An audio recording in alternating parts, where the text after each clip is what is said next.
Before we get into it, I'd love to know what city you're watching from today, and be sure to subscribe for our daily stories.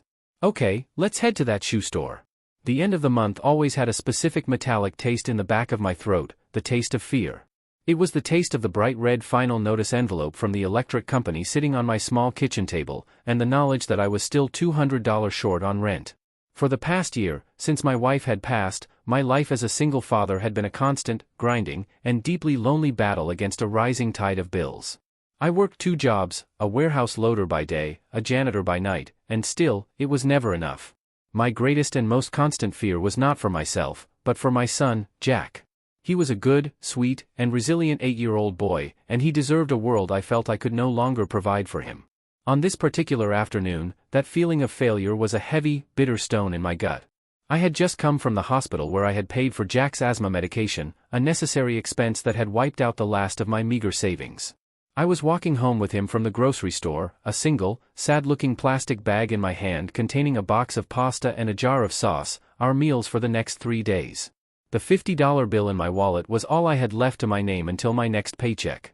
It was as we were passing the local family-owned shoe store that we saw him. He was a boy about Jack's age, sitting on a bench just outside the entrance, his small body shaking with quiet, heartbreaking sobs. But it was his shoes that made my own heart ache. They were not just old, they were destroyed. The soles were completely detached at the toes, flapping open like 2 hungry mouths, and they were held to the body of the shoe with a desperate, failing wrapping of gray duct tape. My son Jack, a child who, despite our own struggles, had a heart full of pure and simple empathy, was the one who stopped. "Dad, he's crying," he whispered, tugging on my sleeve. I knew I should have kept walking. My own problems were a mountain, and I had no strength to spare to climb someone else's. But I couldn't. I walked over to the bench and sat down beside the crying boy. "Hey, buddy," I said softly, "what's wrong?" "My shoes," he whispered, pointing down at his own ruined feet. "The other kids at school, they called me duct tape shoes. My mom promised we could get new ones today, but," his voice broke, a fresh wave of tears streaming down his face, "she lost her job last week, and she said we can't afford it." I looked at this boy, at his profound, adult-like shame, and I saw a reflection of my own, the shame of not being able to provide, the shame of being poor. I then looked at my own son, who was watching the boy with an expression of such deep, profound sympathy, and in that moment, a choice was made. I could take my $50, walk home, and we would be fed for the week, or I could do something else. I could use my last pathetic bit of money to give this one sad little boy a small moment of dignity. "What's your name, son?" I asked. "Noah," he whispered. "Well, Noah," I said, standing up and offering him my hand, "I think today is your lucky day. My son and I were just about to go shoe shopping. Why don't you come with us?" The look of stunned, disbelieving hope on his face was a thing of beauty. I took him into that store, and I didn't buy him the cheapest pair on the sale rack. I bought him a pair of good, sturdy, well-made leather school shoes, the kind I wished with all my heart I could afford for my own son. They were $47. As the clerk was ringing them up, Noah looked at me, his eyes full of a new, worried question. "How will my mom know who bought them so she can pay you back?" "You just tell her a secret angel saw that you were having a tough time and wanted to help out," I whispered back with a wink. I watched him run down the street, his new shoes flashing in the afternoon sun. My own son, Jack, looked up at me, and his face was full of a pride and an admiration so profound that for a single, fleeting moment, I felt like the richest man in the world. That feeling, of course, vanished the second we got back to our small, cramped apartment and I opened our empty refrigerator. The reality of my choice, of our situation, came crashing back down on me. The $47 I had just spent on a stranger's child was our grocery money for the entire week. I had a can of tomato soup, half a box of pasta, and $3 to my name until my next paycheck, which was still 5 long days away. But my son was happy, his heart full from the good deed we had done together. He had no idea that his own dinner for the rest of the week would be a thin, watery soup. I smiled, I read him his favorite story, and I pretended that everything was okay, the lie a heavy, bitter stone in my gut. This is what it meant to be a father, I thought, to absorb the world's hardships so that your child's world could remain safe and warm. The next day was one of the longest of my life. I sent Jack to school with the last of the bread and a single apple, a lunch so meager it made me feel a profound, burning sense of shame. I spent the entire day in a frantic, desperate search for extra work. I went to construction sites, to warehouses, to every temp agency in the city, but the story was the same everywhere: no work, no hope, come back next week. I walked home in the late afternoon, my body aching with a weariness that was bone deep, my spirit a hollowed-out ruin of defeat. The red final notice from the electric company was still on the kitchen table, a silent, mocking testament to my failure. I was at my absolute lowest point, a man drowning in a sea of his own quiet desperation, and then there was a knock on the door. It was not a timid knock, it was a firm, solid, and confident sound.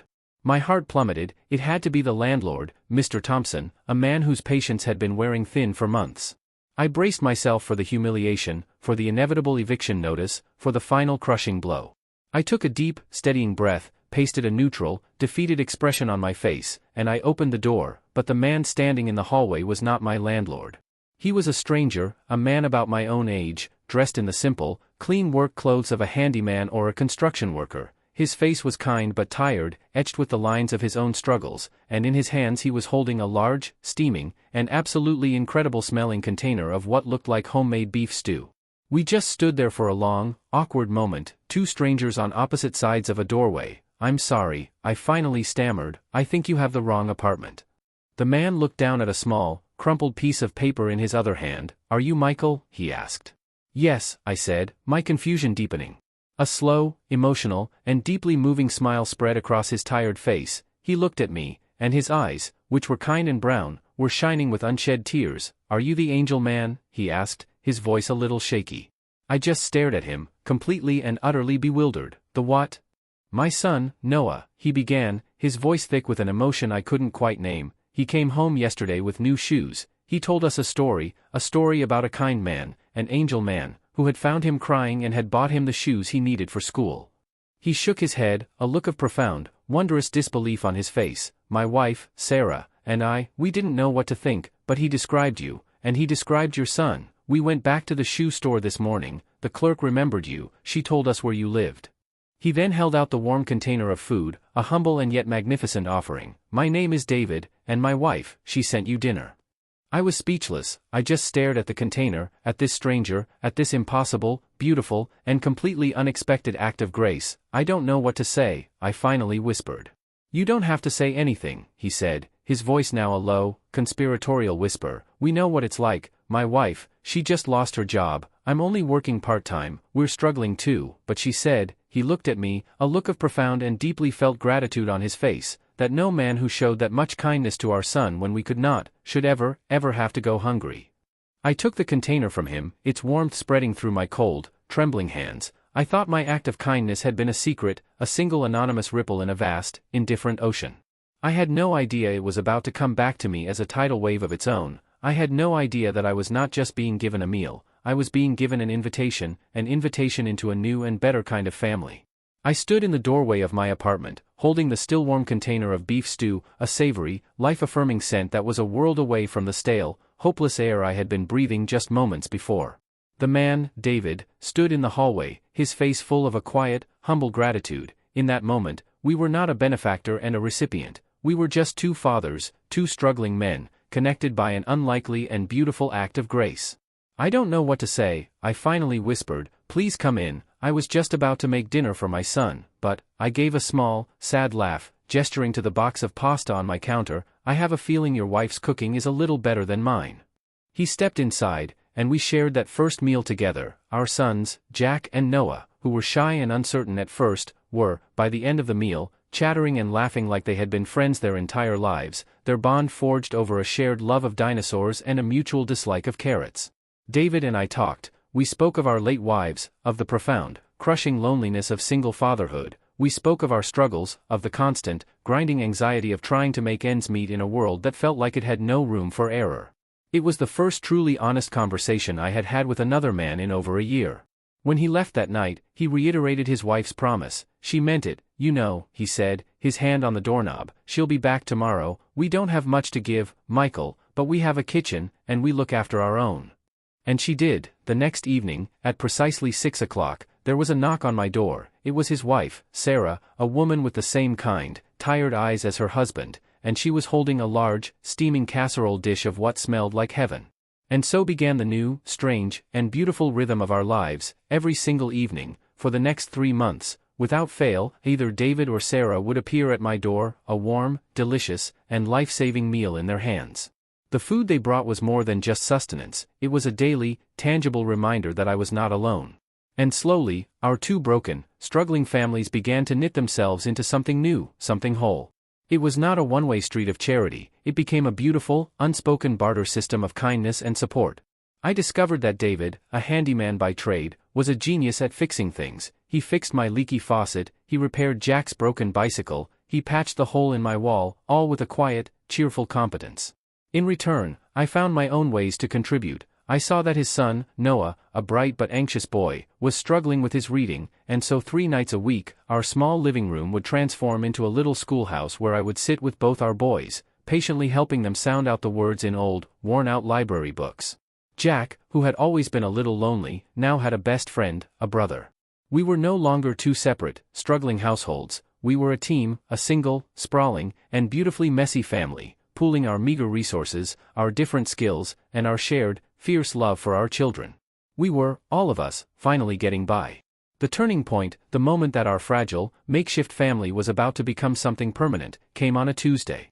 I came home from my long shift at the warehouse to find David and Sarah already in my apartment, setting the table for dinner, but tonight was different. There was a bottle of cheap, celebratory sparkling wine on the table, and their faces were alight with a joy I had not seen before. "She got it," David announced, his voice booming with a proud, happy laugh. "Sarah got the job, the one she interviewed for last month, a full-time salaried position with benefits."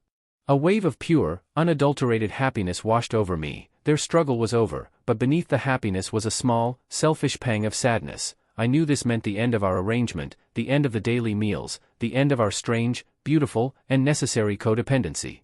But I was wrong. After we had toasted to Sarah's success, David turned to me, his expression now serious and full of a new and different kind of purpose. "Our new life is starting, Michael," he said, his voice quiet but firm, "and we want you to be a part of it." Sarah chimed in, her own eyes shining. "My new job has great health insurance, Michael, enough to cover both our families, and David's construction business is finally starting to pick up. He has too much work and not enough hands." "I need a partner, Michael," David said, "not just an employee, a partner, a man I can trust, a man who has a good head on his shoulders and an even better heart." He leaned forward, a look of profound and deeply moving sincerity on his face. "I want you to come and work with me, to build something with me for both our boys." I just stared at them, my heart a wild, frantic drum in my chest. A job, a real job, a career, a partnership, a future. It was everything I had been so desperately and so hopelessly praying for. But as I looked at their kind, hopeful faces, a new, cold, and terrifying thought, a thought born of years of feeling like a failure, crept into my mind. I was a warehouse worker, a janitor. I knew how to lift heavy boxes and scrub floors. I didn't know how to build a business. What if I wasn't good enough? What if I accepted their incredible, life-altering offer and, in doing so, I failed the only true and real friends I had ever known? "David," I began, my own voice a weak, trembling thing, my eyes fixed on the floor, "I'm honored, more than you could ever know, but I can't. I'm not who you think I am. I don't know the first thing about construction, about running a business. I'm a man who lifts heavy boxes and scrubs floors. I'll just mess it up. I'll let you down." There was a silence in the room, and then David laughed. It was not a mocking laugh, it was a deep, warm, and wonderfully dismissive sound. "Let you down," he said, his voice full of genuine, baffled amusement. "Michael, are you listening to yourself?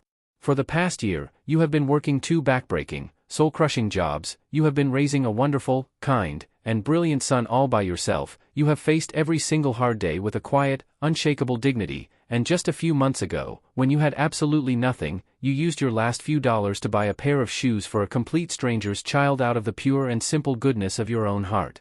He leaned forward then, his gaze intense, his voice now a low, serious rumble. "You think this job is about knowing how to swing a hammer? I can teach you how to swing a hammer in a week. I can teach you how to read a blueprint. I can teach you how to run a payroll."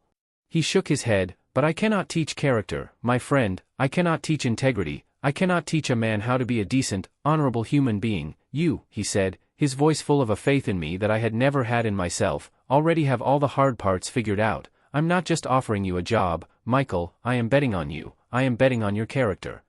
I looked up from the floor, I looked at his kind, honest face, I looked over at our 2 sons, Jack and Noah, who had stopped their own playing and were watching us, their own faces a picture of silent, hopeful anticipation. My own son, Jack, gave me a small, confident nod, a look of such pure, unwavering belief in his father that it broke something open in my own heart. The fear was still there, but for the first time, it was not the only thing I could feel. beneath it, a new, fragile, and deeply unfamiliar feeling was beginning to take root: hope. "Okay," I whispered, the word a quiet, terrifying, and beautiful thing. "Okay, David, I'll do it." The weeks that followed were a complete and total reinvention of my life. My first act was the most satisfying thing I have ever done. I walked into the cold, sterile office of my warehouse manager, and I quit. I then went to the school where I worked as a janitor, and I quit that too. I was no longer a man defined by his exhaustion. My first day on the job with David was a lesson in humility. I was clumsy, I was inexperienced, I didn't know the difference between a joist and a beam, but I was a hard worker, and David was a patient and brilliant teacher. He taught me how to read blueprints, how to frame a wall, how to run a payroll. We worked side by side from sunrise to sunset, two men building something new, not just with wood and nails, but with a foundation of a deep and abiding mutual respect. And I discovered that I was good at it. My methodical, careful nature, the very thing that had made me a good, if slow, warehouse worker, made me an excellent project manager. The business, with the two of us working as a true team, began to thrive. One evening, a few months later, we were sitting on the tailgate of David's old pickup truck, drinking a cold beer after a long, hard, and deeply satisfying day's work. Our two boys were playing catch in the field beside us. We had just finished framing the walls of a beautiful new home for a young family. David was looking not at the house, but at a set of rolled-up blueprints in his lap. "I think it's time for our next project," he said, a strange, proud smile on his face, a personal one. He unrolled the blueprints across the tailgate. They were not for a client, they were for a large, beautiful, and slightly unusual-looking house, a duplex, a two-family home. "It's on a beautiful 3-acre plot of land just on the other side of the school district," David said, his voice full of a quiet, happy pride. "I was able to get it for a good price." He pointed to the blueprints, one side for me and Sarah and Noah, and the other side, he looked at me, his eyes shining, "for you and for Jack." He clapped me on the shoulder. "What do you say, partner?" he asked, his voice full of a future I had never thought possible. "Time to build our own home, together." I looked at the blueprints, at the beautiful home we would build with our own hands, a home for our new, strange, and chosen family. I thought of the lonely, struggling single dad who had been counting his last few pennies just a few short months ago. That man was gone. In his place was a partner, a builder, a man with a future, and it was all because of a single, simple, and life-changing pair of shoes. "I don't know what to say, David," I finally managed to stammer, my voice thick with an emotion I couldn't name. "Don't say anything," he said, clapping me firmly on the shoulder, his own eyes shining with a fierce, happy pride. "Just say you'll help me build it. I'm good with my hands, but you're the one with the good business head. You can manage the budget, make sure I don't spend all our profits on fancy countertops." And so began the next and most beautiful chapter of our lives. We didn't just build a house, we built a home. The months that followed were a blur of hard, joyful, and deeply satisfying work. I was no longer just a partner in David's business, I was a partner in his life, and he in mine. We worked together on our clients' projects during the day, and we spent our evenings and our weekends working on our two sons, Jack and Noah, playing amidst the sawdust and the stacks of lumber, our own little construction crew. Sarah, David's wife, would bring us our meals, her own face now free from the constant, gnawing worry that had once lined it. She and I formed our own quiet, powerful bond, a friendship built on a shared history of struggle and a profound mutual love for our children. As the house took shape, so did our new family. We were a strange, beautiful, and patchwork creation, a family forged not by blood, but by a single, simple, and life-changing act of kindness. It's been a year now. We live in the duplex, our two homes connected by a large, shared backyard, the fence between them long since taken down. The sound of our two boys, our sons, our brothers, laughing as they chase each other through the grass, is the constant, happy soundtrack of my new life. Our two families are now one, a sprawling, chaotic, and deeply loving unit.